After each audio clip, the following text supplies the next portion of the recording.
最近ちょっとコメント欄がね荒れてる荒れてんなと思って、大丈夫かなっていうのも思ってて。おはようございます。篠里です。お久しぶりでございます。ちょっとですね、花粉症がひどすぎて、この時期毎年そうなんですけれど、なかなかねこう弾き語りもままならず、歌を歌うことがなかなかできなくって、ちょっと1週間ぐらい更新をストップして、お薬を飲んだりとか、ちょっと薬飲むとね結構眠くなってしまうので、曲がってる。ちょっと今こんな感じで撮影しております。久しぶりにこういう喋る系の動画なんで、何を喋ろうかなっていうとこなんですけど、今日はねタリーズさん寄ってきました。朝ごはん食べてないので、まずねこちらタリーズさんのハニーミルクラテと、こちら卵サンドをちょっと食べてお話ししていこうかなと思います。篠里です。いやー、なんか春きつくない？とにかく花粉がきつくてですね、今日はね雨が降ったんだけど、だいたい晴れてる日とか、あとは雨が降った次の日かはもう花粉が舞い上がっていて、黄砂もね今あるみたいなんで、どっちのせいなのかっていうのは正直よくわからないし、アレルギー検査もねしてないから、でもアレルギーはアレルギーなんですよ。毎年そうだから。耳鼻科さんの方にその前にちょっといただきます。これちょっと初めて飲むので、ハニーミルクラテってやつ、タリーズさん。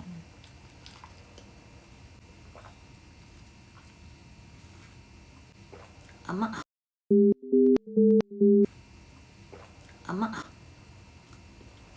結構甘いんだね。でもコーヒーの味が結構しっかりしてて美味しいですね。私あんまりタリーズ行かないんだけど、今日はちょっとタリーズさん寄ってみました。だいたいいつもスタバとか言いたいんだけど、スタバではなくドトールですねドトールがね一番いいよ。総合的にね安いし、あとちょっと編集したりとかするときに使ったりしています。そんなこんなでね、今日はのんびりと撮影をしていこうと思います。ちょっとお腹も空いているので、卵サンドも食べてみようと思います。なんかこれ動画どうやって撮るのか忘れちゃったちょっと片言だったらすいません。皆さんね、今年、2025年がですね、今ね撮ってる日は今日3月なんですけど、多分上がるのは4月になるかなと思うんですが、いかがでしょうか。ちょうどね3月4月ってやっぱり変化の時で、お仕事で、変わられたりする人もいるでしょうし、学生さんとかだったらね、卒業式とか入学式とか。いただきます。これすごない？こんな卵サンド売ってんだ。私卵サンド結構好きで、子供の頃すごい嫌いだったんだけど、これなんで卵挟むの、ご飯パンの間にっていう風に思ってたんだけど、大人になってからね、この卵サンドってすごい美味しいなと思って最近よく食べてるんですけど、結構粒粗めタイプで結構しっかり中身入ってますね、結構ぎっしり入ってる。後ろの方少なめだけどバジルみたいなのが入ってる。いただきます。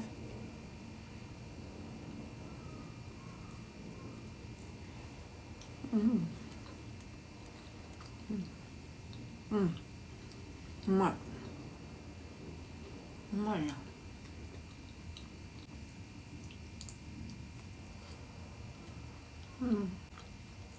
変化の激しい時期ではあるので、なかなか難しい時期よね、この時期。皆さんはどうお過ごしでしょうか。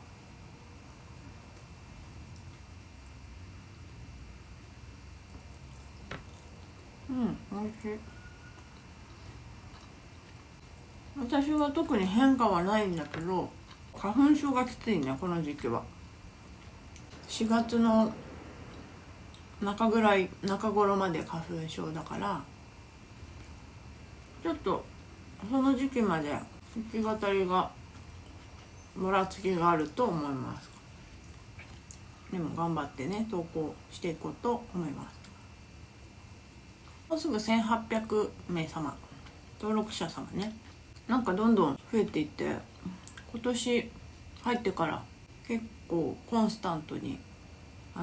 登録してくださる方がたくさんいらっしゃいまして、本当にありがとうございます。めちゃくちゃ嬉しいです。やっぱ歌をね聞いてくれて登録してくれる方が多いと思いますが、ちょっとねこういうおしゃべり系の動画も少し入れながら、なかなか弾き語りだけやってると喋れないので、自分のことを話す機会ってあんまりないんだけど、弾き語りも大好きだから音楽の話もしたいんだけど、もうちょっと緩めの自分の話をしたりとか、自分の性格とかを知ってもらいたいなっていうちょっとしたそういう気持ちもありまして、このような動画を撮っております。コメントもねたくさんくださってる方もいらっしゃいまして、最近ねちょっと体調があんまり良くなかったので返信ができない時もありまして、でもね内容はちゃんと読ませていただいておりまして、毎回励みになっております。ありがとうございます。やっぱね弾き語りってすごく、恥ずかしいものというか、なんて言ったらいいんだろう冷静に考えちゃうとなかなか弾き語りってできなくなっちゃうんですけど、一般の人が、ギターを弾いて歌を歌ってそれを皆さんにお届けするっていうのってとても勇気がいるというか本当に第三者目線で見たら何してんのっていう感じに思われる方もね中にはやっぱりいらっしゃいますし、もちろん自分が好きでやっててみんなに見てほしいなっていうふうに思ってやっているので、いろんなご意見をねやっぱりいただくことっていうのはもちろん覚悟してるというか嬉しいコメントだけではなくて、いろんな誹謗中傷まではいかないけど好き嫌いとか相性とか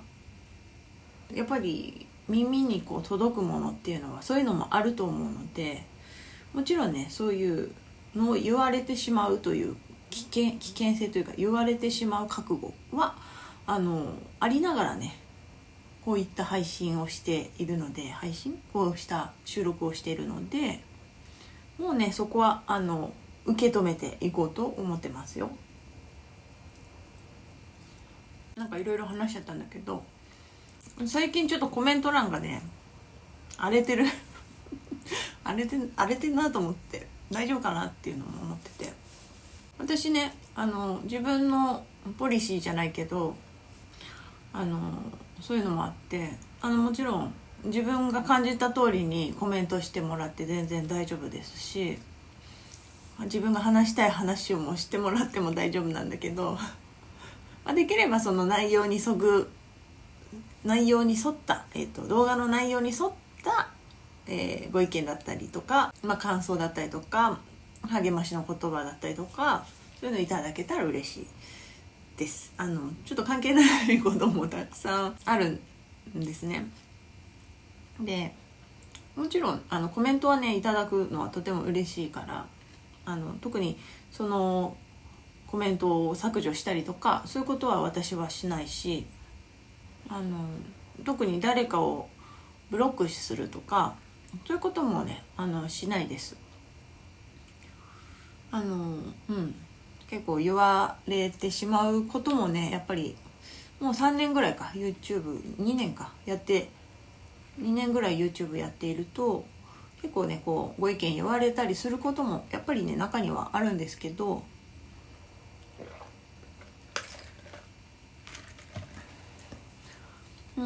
中には、そういう方をやっぱりブロックしていって、そういうコメントが来ないようにして自分のチャンネルの治安を守るっていうことをした方がいいよっていう YouTuber さんとかもいると思うんですけども、よくね動画とかでそういう話もねしてる方やっぱいると思うんですけど、それももちろん一理あるかなと思いますが、私の篠里チャンネルにつきましてはね、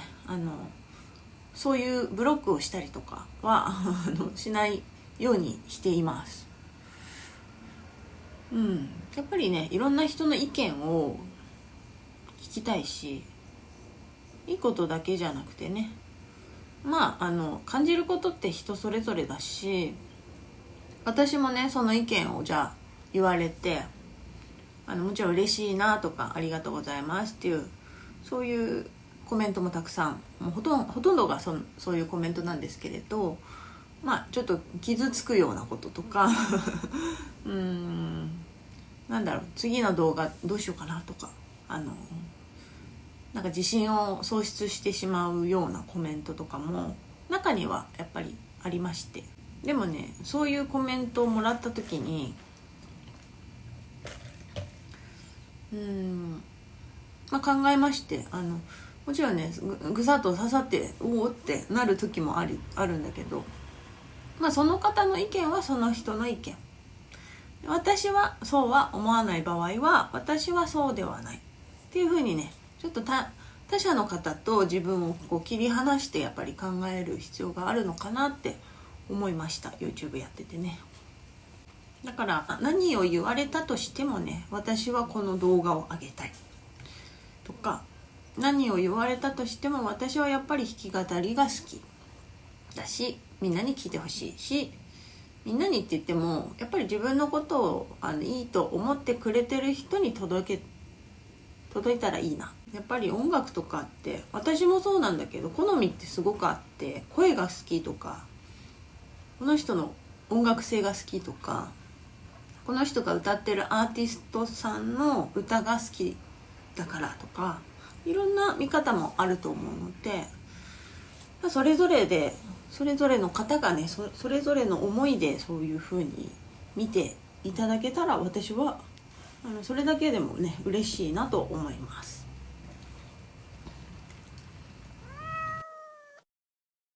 一番最初にもらったアンチコメントを発表しようと思います一番最初はね、結構ね、でもやっぱ TikTok とかはね結構治安が悪くて怖いんだよね。結構だからあんまり見ないようにしてるんだけどYouTube さんの方は確かね1年前ぐらいかな、1年半前ぐらいに9秒で見るのやめましたっていうコメント9秒で見るのやめましたって言われました。皆さんだったらどう思いますか？それはね弾き語りの動画だったんですけど、全然いいんですよ。私としては逆で YouTube 上げてる側からするとですね、それでもね9秒見てくれただけで結構嬉しいなっていう、これはね本当に嫌味ではなく本当にそう思ってて、どこの人かもわからないようななんか人が歌ってるわけですよ、ギター持って。その人の動画をわざわざポチッと開いてですね9秒も聞いてくれると、これは結構ね1年半前の私からするとですね、とってもめちゃくちゃ嬉しいコメントでもあるわけです。解釈ってねいろいろ人それぞれあって、良かれと思ってかけた言葉があんまり本人は嬉しくなかったりとかね、で逆になんか傷つけようみたいな、ちょっとアンチっぽいコメント、私がいただいたようにですね9秒で見るのやめましたっていうコメントもですね、私にとってはねそんなにそこまで苦じゃないというか逆に開いて見てくれてありがとうっていうぐらいのなんかそういう感じにも捉えられるよっていう、そういうお話をしたいなと思いまして今日お話ししてます。ちょっとね卵サンドあと半分あるんですけど、これ後で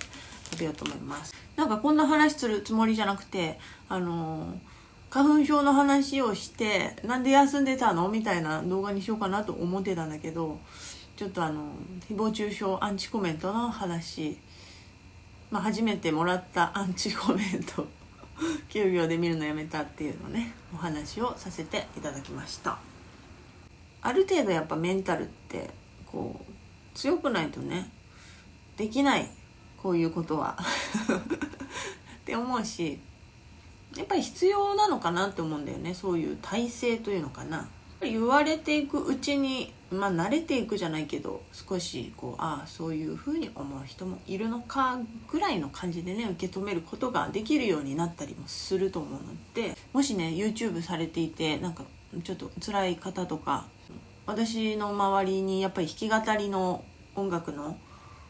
動画をアップしてる方が多いので、もしねそういうこと言われてちょっと心が傷ついてしまった方いたらね、本当にそういう考えもあるんじゃないかなってふうに聞いてもらえたらとても嬉しいし、少しでも心がね楽になって自分の表現したいことがね、表現の自由があるから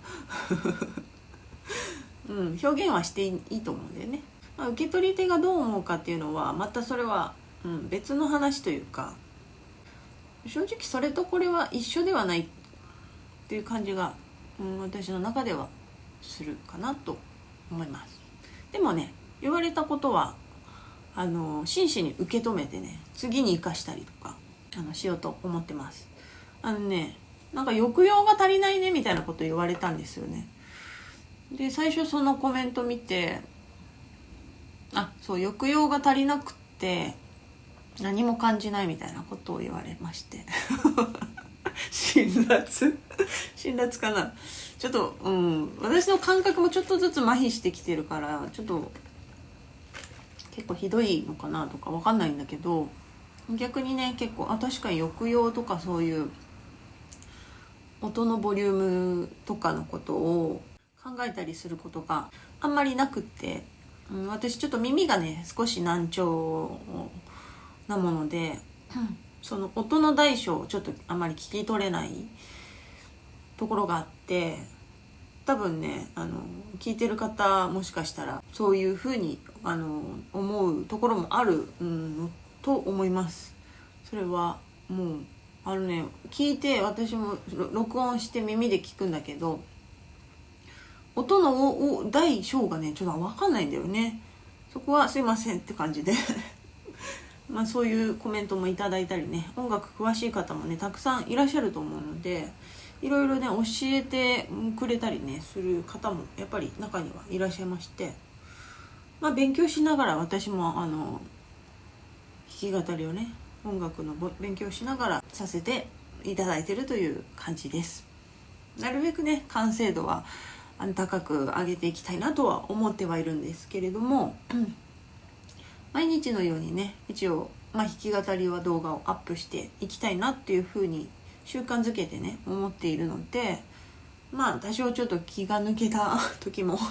あるかもしれないし、音のボリュームを調整するっていうのがちょっと結構難しい。耳がね本当に分かんないの、聞こえないから、そこがちょっと難しいポイントなのでなるべくね自分でも少し注意してその辺は作っていこうかなと、注意してね作っていこうとは思ってます。ご指摘いただきましてありがとうございます。はい、そんな感じでいろいろなコメントしてもらって大丈夫だよっていうことでした特にブロックをしたりとか、それに対してねバットみたいなことをしたりとか削除したりとかはしないので、できる限りね私返信を心がけてまして、返信することでちょっと最近返信できてないんだけど、それはもう正直に言わせてもらうんだけど、本当に返信していきたいなと思ってます。でそういったねちょっと誹謗中傷ではないけど、ちょっとそのマイナスなコメントをもらったとしても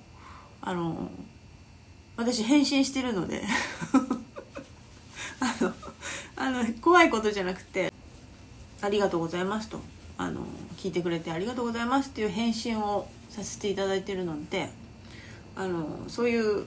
辛辣コメントをですね送っても私から返信来るので気をつけてくださいでも正直に嬉しいから聞いてくれて、それでも聞いてくれて嬉しい。だって聞いてくれなかったら意味なくはないんだよ。弾き語り自体がすごい好きで、自分で弾いて弾けるようになったり、1曲弾けるようになったよとか、歌をそれで合わせて歌えるようになったり、新しいその弾き方を見つけたりとか、そういうことをするのがすごい好きで、 YouTube を始める前もね、一応自分の趣味としてそのギター弾き語りを家でやるのはすごい好きだったんですよ。ただやっぱりね、一人でやってるとなんかこう続かないというか、メリハリがなくなっちゃうんだよね。新しいことどんどんね始めていこうって思った時に、まずは Facebook のギター弾き語りグループがあって、そこだとみんな弾き語りをアップしている方ばかりで、というわけじゃないんだけど、聞いてる方もいるし、割と自分で弾き語りをされる方もたくさんいるので、ご意見をいただいたりとか、こんな風にやったらいいんじゃないとか、あと聞いてくれて本当にすごいねとか褒めてくれる方がたくさんいて、温かい場所で、そこからスタートして、どんどんねこうもっとやってみようかなっていう気持ちが湧いて YouTube を始めたという感じですね。今は TikTok と Instagram、Facebook、YouTube をやってるという感じです。ライブ配信ができてなくて、もうちょっと頑張ってできれば、そうだな、今年中に目処が立てば、もうちょっと時間を取れるようになるかなと思いますが、 YouTube の方でも一回ね、年末だったかな、年末年始ライブ配信をしまして、すごい楽しかった。なんかね TikTok でやっぱライブ配信した方がいいのかなってずっと思ってて、 TikTok さんの方でもねたくさんライブ配信してた時期があったんですけど、またねTikTok さんとは違うその YouTube の楽しさみたいなのが ありまして、なんて言ったらいいんだろう、なんか緩くできるというのかな、なんかどっちがどうなのかわかんないんだけど、楽しかったなという感じです。またやろうと思います。皆さんはねどっちだったら来やすいとかあったらね、ぜひ教えてください。あと時間帯とかも迷ってて、やっぱ弾き語りって夜はねなかなか配信難しいというか、防音室とかじゃないとやっぱ夜2時間3時間とかってなかなかちょっと自分的にもね時間作るの難しいので、だいたいお昼ぐらいの時間とかになっちゃうんだよね。あとは夕方ぐらいかな。平日か土日はね難しいんだよね。でもみんなだいたい土日がいいよね。そんな感じでちょっとやっていこうと思います。篠里の、チャンネル登録、コメント、いいねなどいつでもお待ちしております。ありがとうございます。いつも。それでは今日も見ていただきありがとうございました。また動画でお会いしましょう。バイバイ。